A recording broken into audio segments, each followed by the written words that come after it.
Assalamualaikum warahmatullahi wabarakatuh. Alhamdulillahi rabbil alamin, wassalatu wassalamu ala asyrafil anbiya'i wal mursalin Sayyidina Muhammad wa ala alihi wa sahbihi ajma'in, amma ba'du. Pemirsa rahimakumullah, alhamdulillah kita masih diberi kesempatan, kesehatan, dan iman dan Islam tentunya untuk tetap bisa mengaji setiap hari seperti biasa menjelang berbuka dalam kajian kita kitab At-Tibyan fi Adabi Hamalatil Quran. Semoga ilmu kita bisa bermanfaat di dunia maupun akhirat, amin ya rabbal alamin. Ila hadratin nabiyina Muhammadin sallallahu alaihi wasallam wa ala alihi washabihi wa dzurriyyatihi wa ala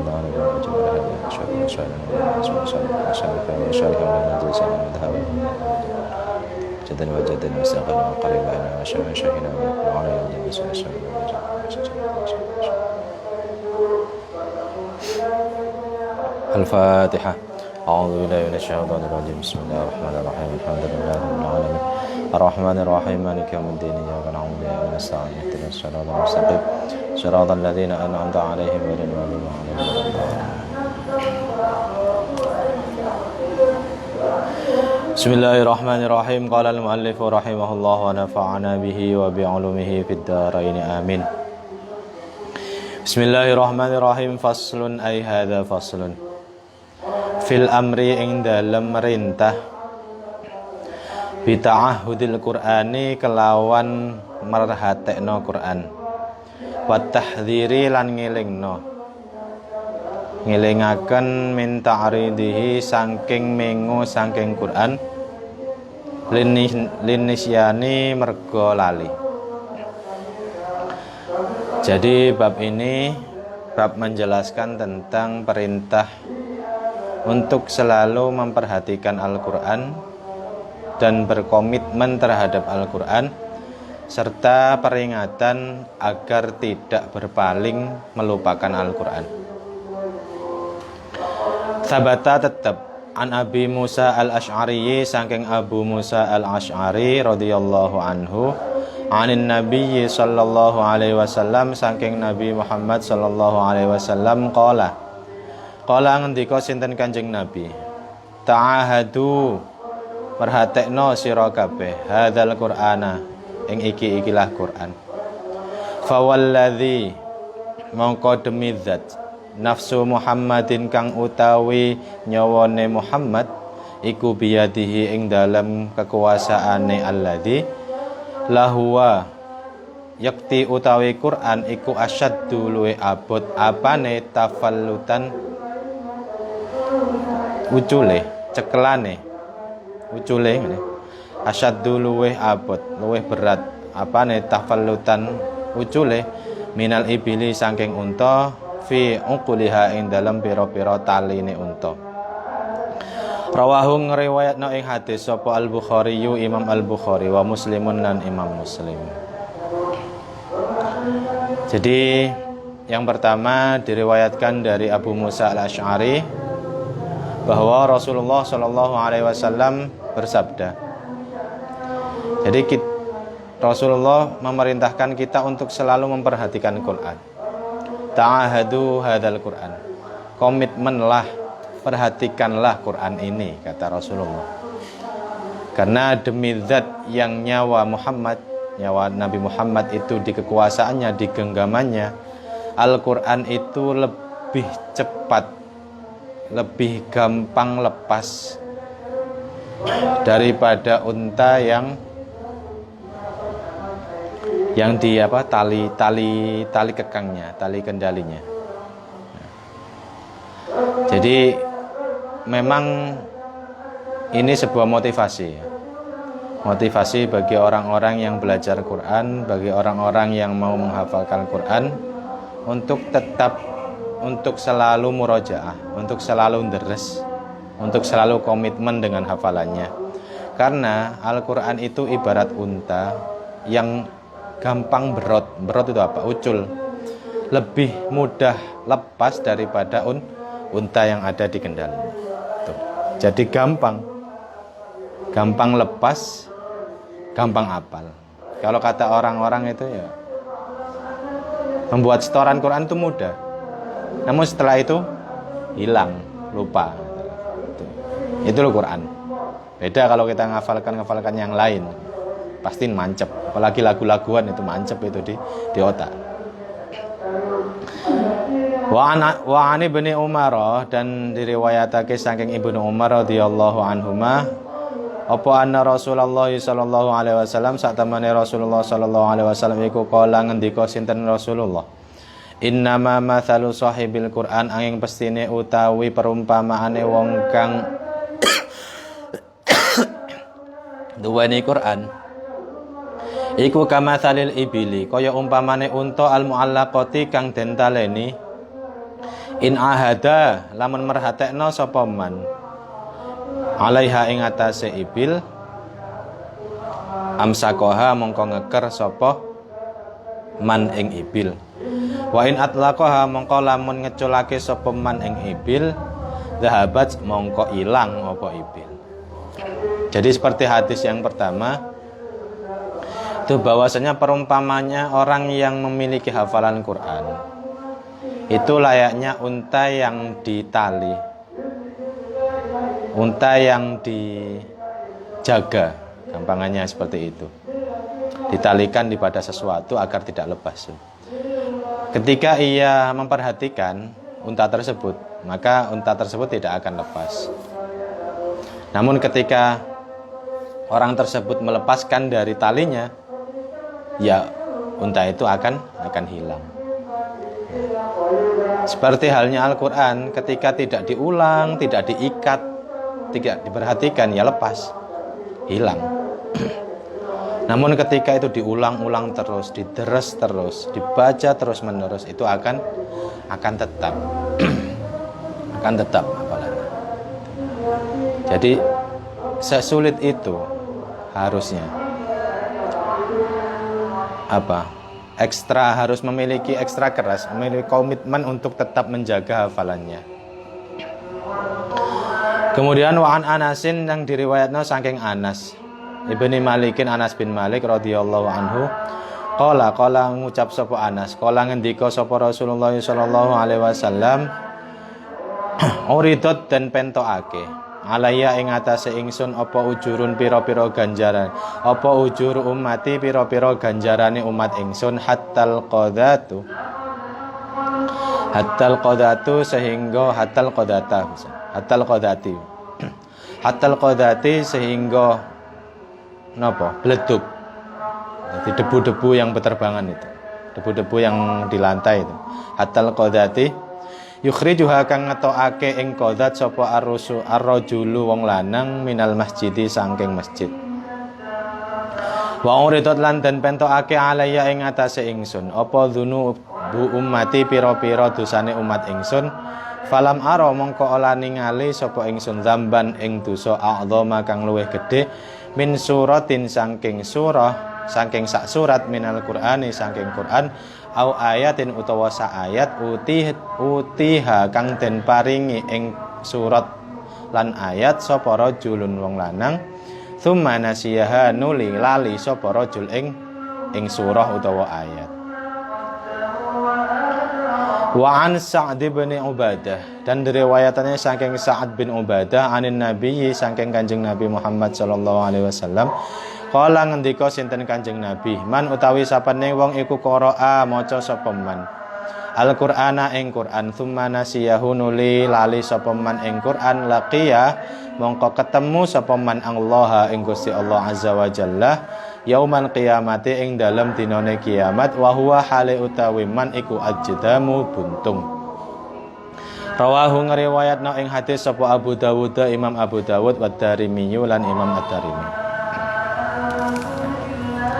Kemudian dua hadis ini menceritakan atau berisi tentang peringatan, warning agar orang-orang yang memiliki hafalan Quran itu tidak mudah hafal, tidak mudah lupa dan tidak mudah melupakannya, ya.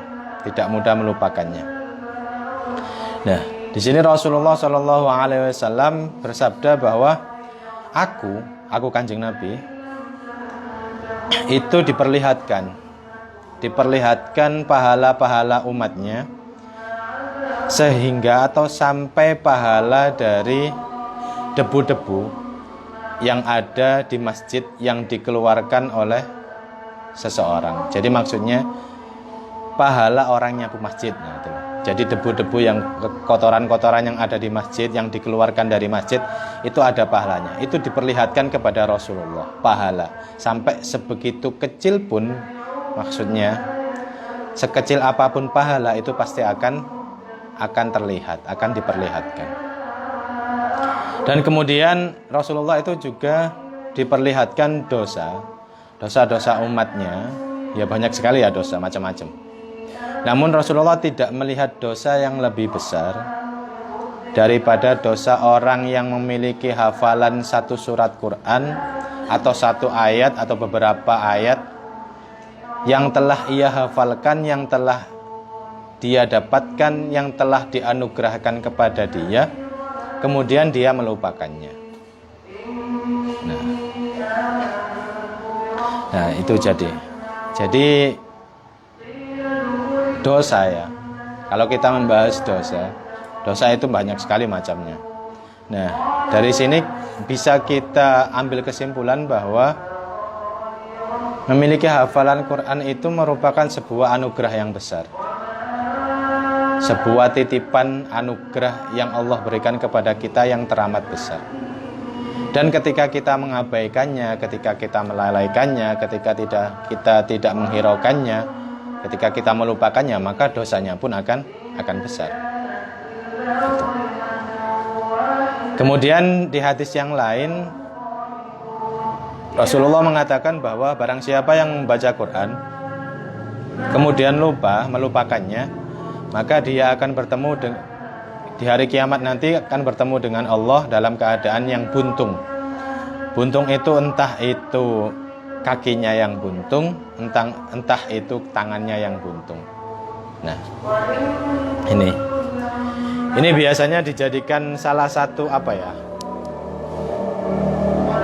argumen atau alasan orang-orang yang tidak mau menghafalkan Al-Quran. Saya tidak mau menghafalkan Al-Quran, nanti kalau lupa dosanya besar. Itu menurut saya ada benarnya, juga ada salahnya.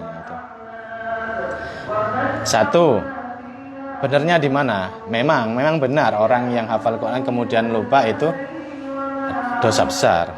Namun salahnya di mana? Salahnya itu tidak mencari, maksudnya tidak mau mencoba. Nah, gambarnya seperti ini. Saya analogikan, setiap tanggung jawab itu, setiap anugerah, setiap kenikmatan itu pasti ada pertanggungjawaban. Pasti ada pertanggungjawaban. Nah, orang yang diberi kekayaan, orang yang diberi harta memiliki tanggung jawab zakat. Orang yang diberi ilmu memiliki tanggung jawab ngajar. Orang yang memiliki hafalan Al-Quran memiliki tanggung jawab deres. Ketika orang yang memiliki kekayaan namun tidak zakat, dosanya pun akan besar. Orang yang memiliki ilmu namun tidak mau mengajar, dosanya juga besar. Begitupun orang yang memiliki hafalan Quran, ketika dia melupakan Qurannya, maka dosanya juga besar. Nah, jadi timbal baliklah. Jadi impas. Jadi ketika kita hanya memikirkan tentang dosa, maka kita selamanya tidak akan memiliki hafalan Quran. Adanya dosa tersebut dikarenakan memang Quran itu sebuah tanggung jawab yang besar, sebuah kenikmatan yang besar yang diberikan Allah kepada seseorang. Tidak semua orang bisa hafal Quran. Makanya ketika sudah hafal Al-Quran, jangan pernah melupakannya, jangan pernah berpaling dari Quran. Lalu kemudian kalau ada pertanyaan, lah terus dosanya yang lupa gimana itu? Nah, dosa lupa itu dihitung ketika kita memang tidak pernah deres, ketika kita memang tidak pernah murojaah, ketika kita memang tidak pernah mengulang hafalan. Namun ketika kita istiqomah mengulang, istiqomah deres, istiqomah murojaah, namun tetap ada yang lupa, ya itu memang sudah watak manusia, sudah sifat manusia gampang lupa. Dan sudah memang sifat Quran itu memang sulit untuk diikat. Seperti dua hadis yang di atas yang menerangkan bahwa Quran itu sulit sekali untuk nempel di Quran. Makanya harus butuh kerja keras, butuh kerja ekstra untuk tetap hafal Al-Quran. Namun ketika kita sudah tiap hari deres, tiap hari murojaah, masih ada yang koter, masih ada yang lupa, ya tidak masalah. Itu menunjukkan ketika kita deres itu menunjukkan kita komitmen. Urusan lupa itu memang gawan itu ya. Sudah sifat alami manusia.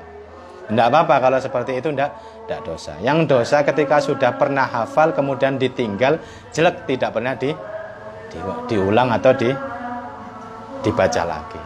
Ini berlaku kepada siapa saja ya. Tidak hanya yang memiliki hafalan 30 juz. Di hadis ini jelas dari satu surat atau satu ayat atau beberapa ayat. Jadi ini peringatan bagi orang-orang yang pernah mondok, yang biasanya ya orang mondok itu kan tidak semuanya hatam. Ada yang 5 juz kemudian boyong, ada yang 3 juz kemudian boyong. Pokoknya banyak ya yang tidak hatam. Nah, orang-orang yang tidak hatam ini biasanya kemudian lalai. Hafalan yang 5 juz tadi ditinggal, tidak pernah diteres. Saya kan tidak hatam, cuma 5 juz. Nah, cuma 5 juz. Dia menganggap cuma 5 juz itu sudah meremehkan Quran. Padahal dosanya melalaikan Quran itu seperti ini, satu surah saja kita ambil yang paling pendek, Al-Kautsar 3 ayat. Itu ketika kita lupa, ya dosanya sama besarnya dengan yang 30 juz. Karena meremehkan.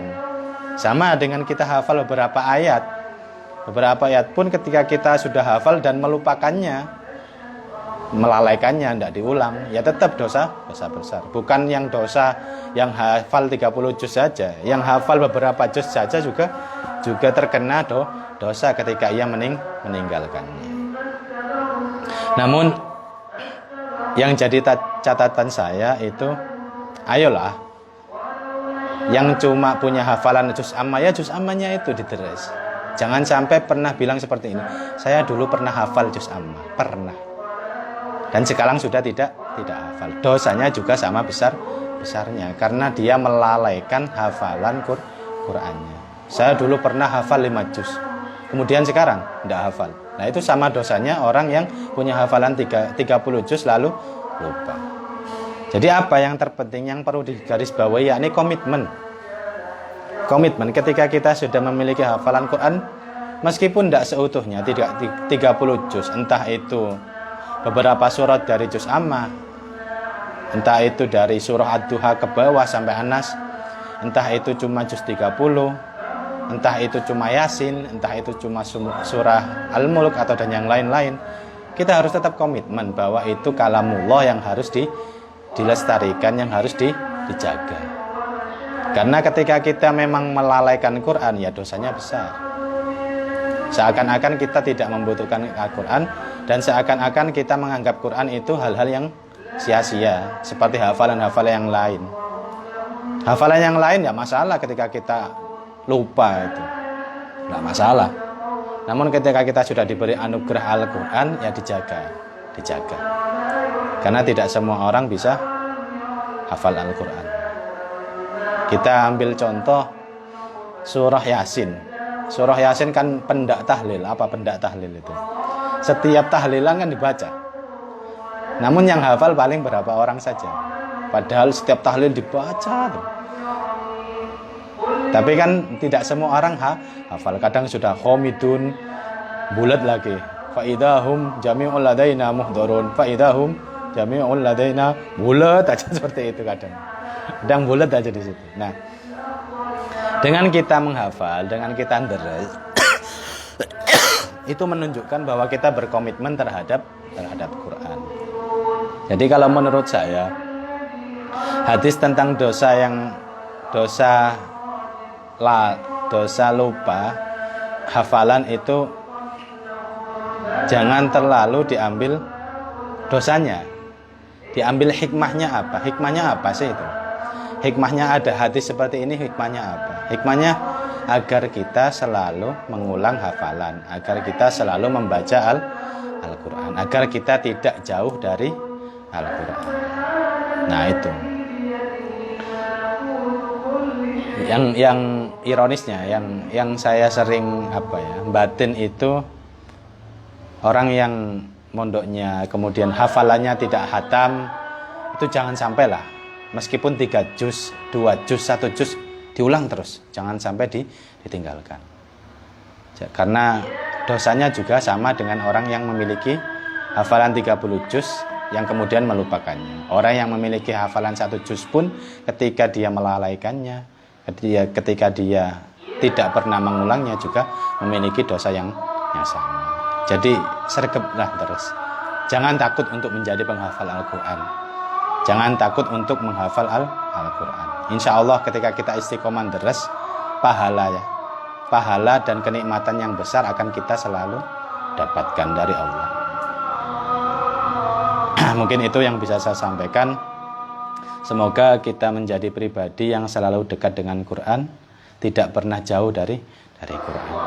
Mungkin itu yang bisa saya sampaikan. Semoga bermanfaat. Assalamualaikum warahmatullahi wabarakatuh.